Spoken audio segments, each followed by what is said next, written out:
A partir de agora, você assiste Verdade e Vida. Um programa da Igreja Presbiteriana do Brasil. A sua família é o maior bem que você possui. É o maior patrimônio que Deus lhe deu. A sua família vale mais do que dinheiro, do que sucesso, do que fama, do que conquistas pessoais. Invista na sua família. Eu não sei como é que está a sua casa. Eu não sei como é que está o seu casamento. Eu não sei como é que está o relacionamento com seus filhos. Mas eu posso garantir uma coisa para você. Estas coisas podem melhorar. Você pode ter um lar mais feliz do que tem.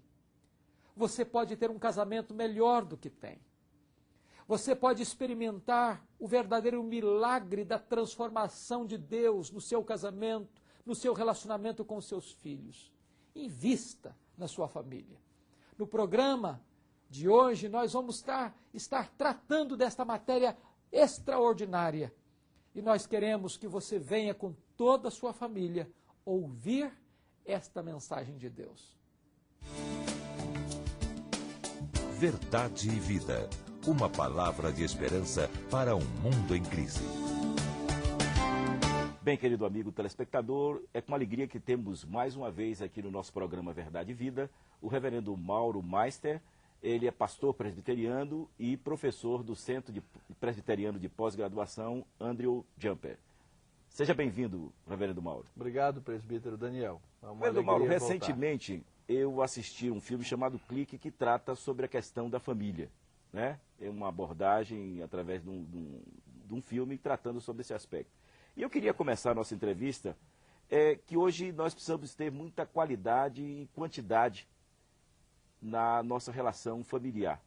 E eu queria saber do senhor como o cristão deve administrar essa questão da família nos dias atuais. De fato, eu assisti também o Clique com meus filhos, demos boas risadas durante o filme. E ele trata bem dessas questões mesmo, das relações familiares e da qualidade e quantidade de tempo que os cônjuges têm entre si e com os filhos. Com a ascensão maior do trabalho feminino nas últimas décadas do século passado, começou-se a debater muito a questão da quantidade e qualidade de tempo gasto na família e gasto com os filhos. E aí apareceu uma ideia, uma teoria de que o importante não é gastar uma grande quantidade de tempo, mas ter uma qualidade de tempo com o cônjuge e com os filhos. Ora, nós temos aí algumas ideias que são importantes quanto à qualidade e quantidade que precisam ser bem esclarecidas. É verdade que é possível passar boa qualidade de tempo. Não adianta só passar uma grande quantidade de tempo com os filhos sem que haja uma relação, sem que haja interação dos pais com os filhos ou sem que haja interação entre os cônjuges. E aí então algumas pessoas dizem, o importante é só a qualidade. No entanto, é importante a quantidade também. Por quê? Porque os pais têm, segundo a Escritura, segundo a ordem de Deus, a responsabilidade de abençoar os filhos na formação do seu caráter. E isso envolve quantidade de tempo. É importante que os pais gastem muito tempo com seus filhos, o quanto possível, para que eles tenham, através dos pais, os elementos essenciais da formação do seu caráter. Logo, a qualidade é importante, mas não se pode negar que a quantidade também é necessária para a formação do caráter dos filhos. Imagine uma criança que é criada por uma terceira pessoa, uma babá ou pelos avós e assim por diante. Essa criança, obviamente, durante o tempo, ele vai ter mais influência dessa pessoa com quem gasta mais tempo, né? E aí podem surgir, se a família não for bem estruturada, podem surgir conflitos, podem surgir desavenças, né? E às vezes os pais não vão reconhecer os filhos que estão crescendo. Eu queria entrar numa outra área. Quanto de investimento, ou qual investimento que os cônjuges devem fazer para ter uma família dentro dos padrões que a Bíblia recomenda? quantificar exatamente é difícil, mas é importante pensarmos em tempo do que vamos investir na nossa família. Com o nosso mundo capitalista, as pessoas têm a noção, a ideia de que o mais importante a dar aos nossos filhos é a melhor roupa, a melhor casa, a melhor escola, o melhor esporte, o melhor dentista e o melhor médico. Mas nesse afã, muitas vezes, os pais, envolvidos com tanto trabalho, com tantas atividades, esquecem de dar vida aos seus filhos na relação e no relacionamento. E aí, então, um menino que tem a melhor escola não tem, na verdade, o tempo necessário dos pais para a formação da sua personalidade num ambiente sadio, num ambiente de amor, num ambiente de aceitação. E isso pode causar diversas dificuldades na vida dessa criança. E é por isso que nós encontramos tantas famílias que, quando os filhos chegam na adolescência, se desestabilizam, se desestruturam. Por quê? Os pais estão vivendo a estrutura do seu trabalho e os filhos estão crescendo. Parece que eles não têm essa necessidade emocional imediata. Mas o que está acontecendo é que eles estão desenvolvendo outros laços afetivos que, quando chega na adolescência, eles cobram dos pais essa presença e essa vivência. E muitas vezes os pais chegam, quando os filhos chegam nessa idade da adolescência, tanto pais quanto filhos estão mudando, não é? Chega um momento em que pais e filhos olham um para o outro e veem estranhos, ainda que tenham morado durante 13, 14, 15 anos na mesma casa. Então, é importante que o nosso investimento não seja um investimento em que vamos nos matar, nos entregar no trabalho para dar coisas aos nossos filhos, quando nós não podemos, por isso, dar nossa presença, nossa convivência aos nossos filhos, porque isso é, de fato, muito importante. Muito obrigado, reverendo Mauro, por sua presença mais uma vez aqui entre nós. E nós vamos a esta mensagem musical e voltamos com a mensagem da Palavra de Deus com o reverendo Hernandes Dias Lopes, hoje abordando o tema Cuide da sua família.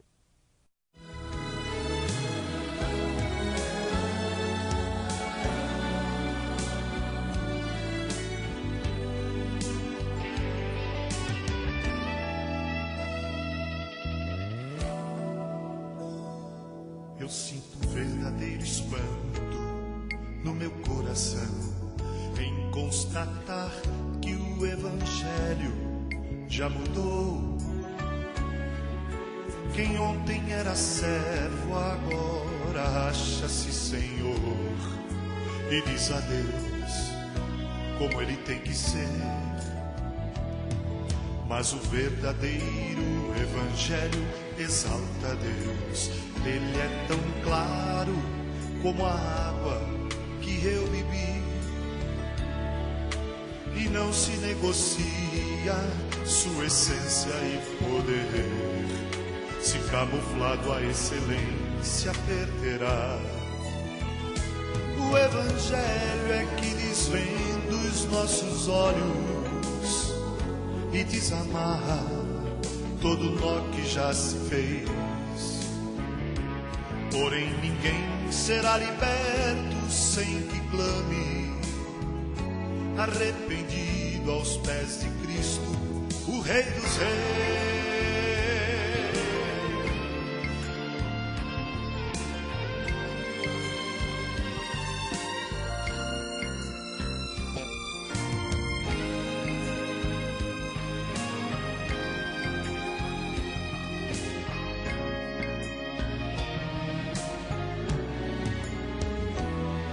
Evangelho mostra um homem morto em seu pecar, sem condições de levantar-se por si só, a menos que Jesus, que é justo, o arranque de onde está e o justifique, o apresente ao Pai. Mostra ainda a justiça de um Deus que é bem maior que qualquer força ou ficção, que não seria injusto se me deixasse perecer, mas soberano em graça me escolheu. E é por isso que eu não posso me esquecer. Sendo seu servo, não lhe digo o que fazer, determinando ou marcando hora para acontecer o que sua vontade mostrará. O Evangelho é que desvenda os nossos olhos e desamarra todo nó que já se fez. Porém ninguém será liberto sem que clame, arrependido aos pés de Cristo, o Rei dos Reis. Porém ninguém será liberto sem que clame, arrependido aos pés de Cristo, o Rei dos Reis.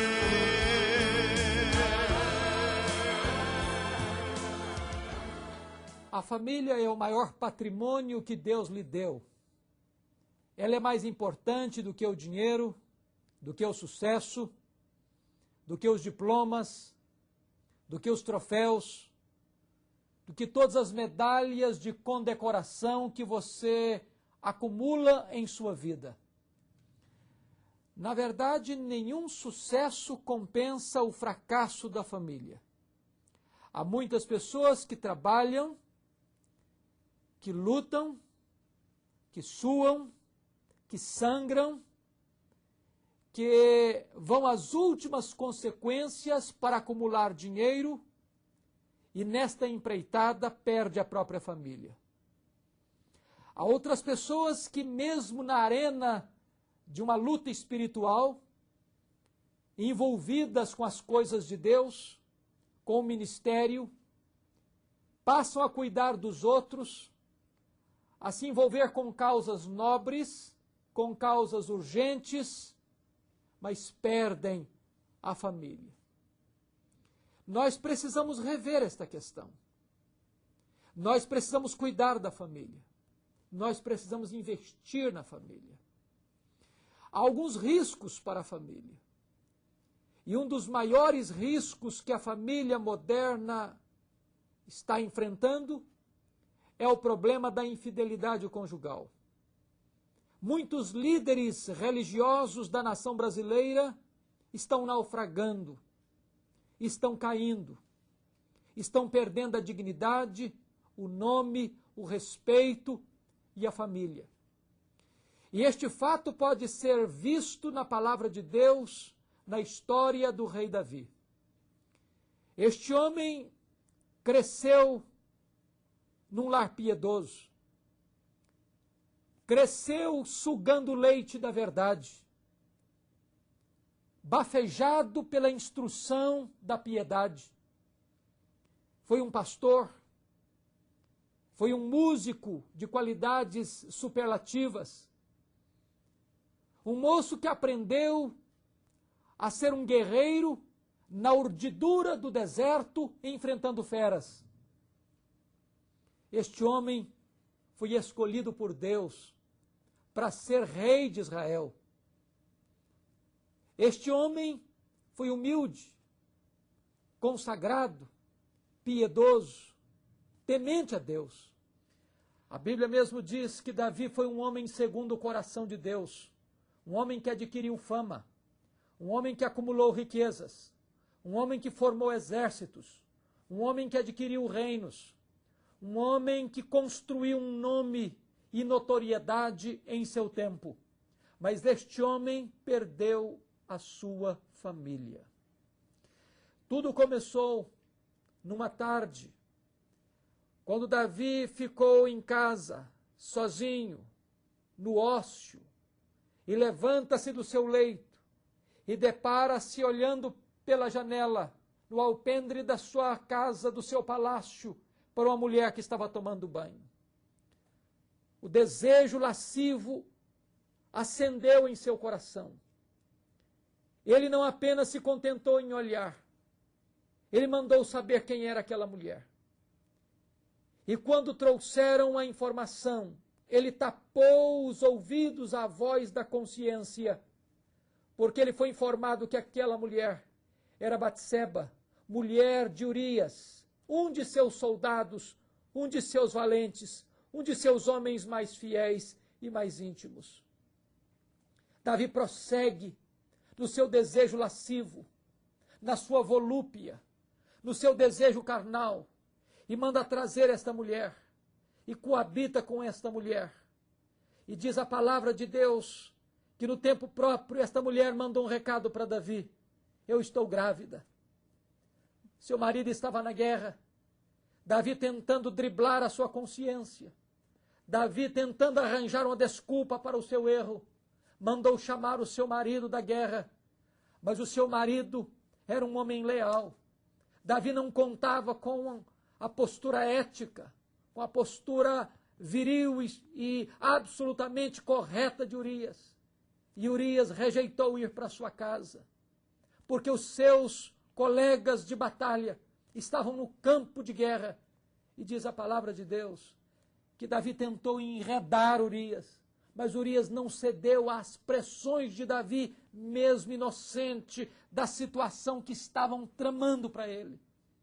Então diz a Bíblia que Davi, de uma maneira cruel, pensada, refletida, escreve uma carta para o seu comandante Joabe e manda colocar Urias na frente da batalha para que Urias fosse morto.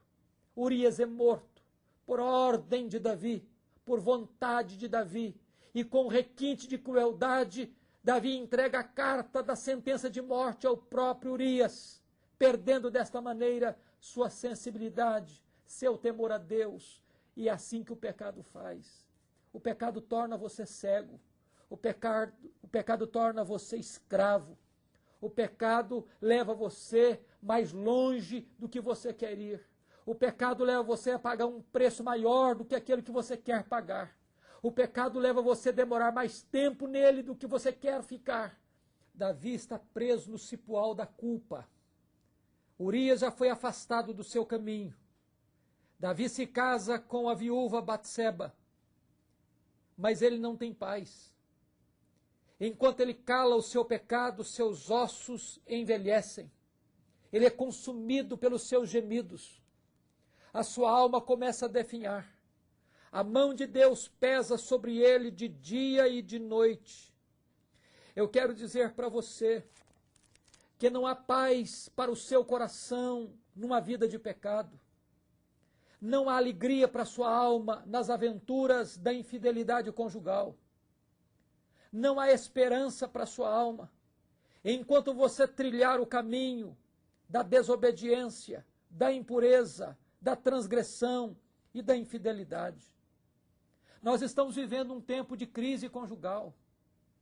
Segundo as estatísticas, cerca de 75% dos homens e 63% das mulheres têm sido infiéis no casamento. Isso é uma calamidade. A instituição do casamento está sendo torpedeada, está sendo minada.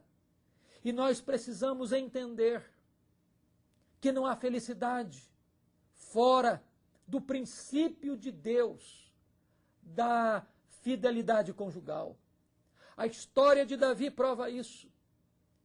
A história de Davi é um alerta para nós, que nós precisamos investir no casamento, que nós precisamos investir na família, que nós precisamos criar situações e circunstâncias para edificar um lar estável, harmonioso, feliz, onde nós vamos tratar do nosso cônjuge e onde nós vamos regar o nosso casamento para que ele não venha naufragar nas águas profundas da infidelidade. A consequência seguinte é o ataque aos filhos. As maiores vítimas da infidelidade conjugal são os filhos. Eles são machucados, eles são feridos. A maior tragédia que acontece no divórcio não é com o cônjuge que se separa, são com os filhos. A ferida que se abre no coração dos filhos, muitas vezes, é uma ferida que não se fecha e não se cura. Davi tem que enfrentar essa situação. o filho do adultério morreu. Davi tem que enfrentar esse drama na sua família. Mas o que é mais grave na vida de Davi é que quando você lê nas entrelinhas, parece-nos que Davi perde a autoridade na sua família por causa desse pecado.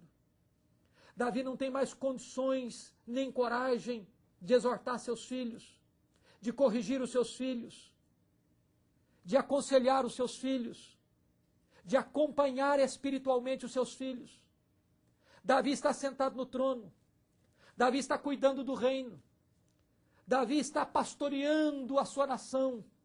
Mas Davi está perdendo os seus filhos dentro da sua casa. Ele não sabe quem são os amigos de seus filhos. Ele não acompanha os seus filhos. E diz a Bíblia que dentro do ninho dos filhos do rei havia uma víbora chamada Jonadab, que dá um conselho diabólico para o seu filho Aminon, que de maneira doentia apaixonou-se pela sua meia-irmã Tamar. E por causa de um conselho errado, Aminon violenta a sua própria irmã para sentir náuseas por ela. E diz a Bíblia que Davi não corrige Aminon e não consola Tamar. Isso abriu uma ferida no coração de Absalão, irmão de Tamar. E Davi não toma pé da situação. Davi não chama Absalão para orientá-lo, para amainar o seu coração, para tratar da questão de perdão na sua família. E diz a palavra de Deus que Absalão um dia toma a decisão de matar Aminon. A boca miúda, as pessoas conversavam e falavam que estava no coração de Absalão matar Aminon. Mas Davi não tomou nenhuma medida. Davi não se acautelou. E num dia de festa, Absalão trama, planeja e executa a morte de Aminon. Aí sim Davi vai acordar, mas já é tarde demais. A tragédia já tinha acontecido. Davi com fúria persegue Absalão e Absalão tem que fugir de Israel. Fica 3 anos em exílio político. E Davi com seu coração amargo, com seu coração azedo, depois de 3 anos no exílio, por interferência de Joabe, Absalão volta para Jerusalém, mas Davi diz, eu não quero que ele veja a minha cara, eu não quero que ele veja a minha face. Passaram-se mais 2 anos. E agora Davi recebe Absalão no palácio, mas não fala uma palavra para ele. Dá-lhe um beijo na face, mas não conversa com ele. Antes disso, Absalão tinha dito para o seu pai, através de um recado, papai, eu prefiro que o senhor me mate, mas fale comigo. Querido pai, você que me escuta nesta hora, cuidado com o silêncio, cuidado com a distância, cuidado com a indiferença com seus filhos. Você precisa chamar para conversar com seus filhos. Você precisa aprender a perdoar os seus filhos. Você precisa aprender a investir na sua família. Diz a Bíblia que Absalão sai do palácio do seu pai para conspirar contra ele. Uma mágoa profunda, uma ferida sangrando está no peito daquele moço. E diz a Bíblia que ele sai dali para conspirar contra o seu pai, para furtar o coração dos homens de Davi, para formar um exército paralelo para guerrear contra o seu próprio pai, para matar o seu próprio pai, para tomar o lugar do seu próprio pai. Nesta empreitada, Davi tem que fugir de Jerusalém.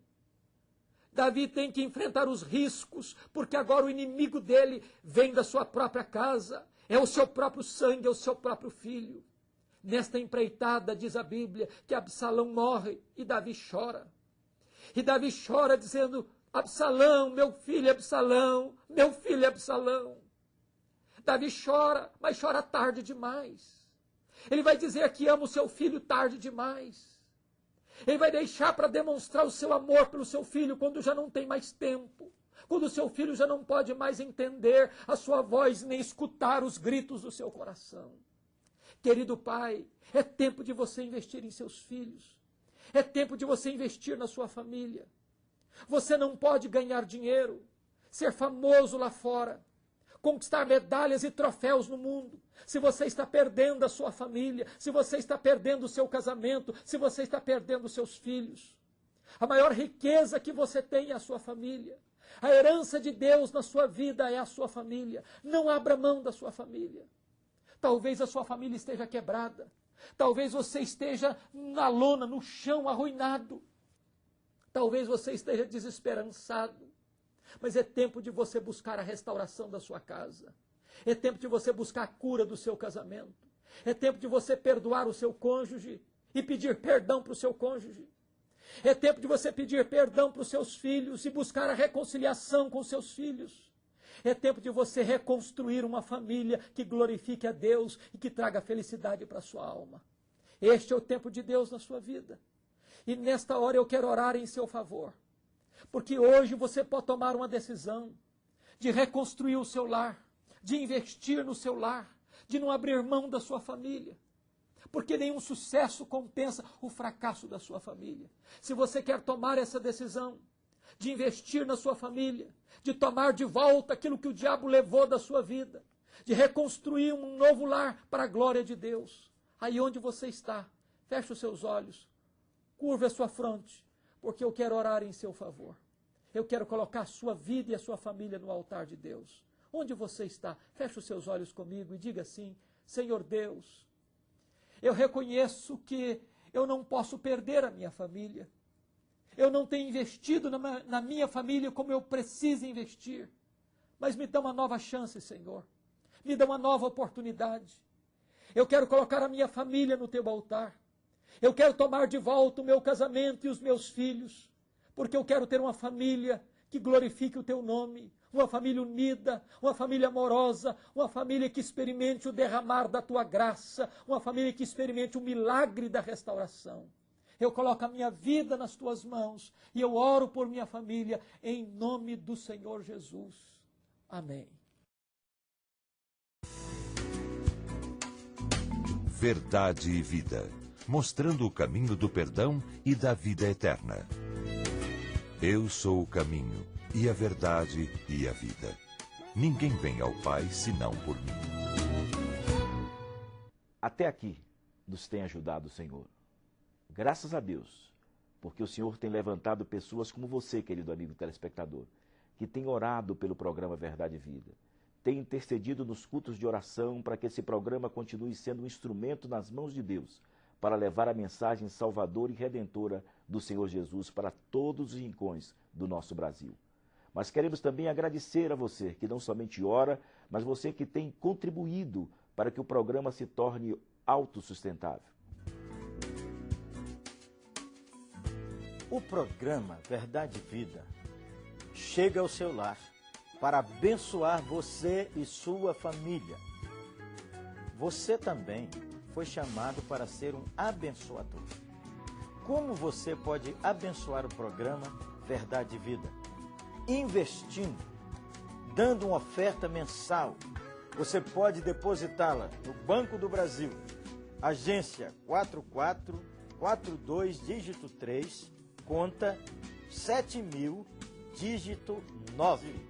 Agência 4442, dígito 3, conta 7.000, dígito 9. Você faz parte dessa história de vida.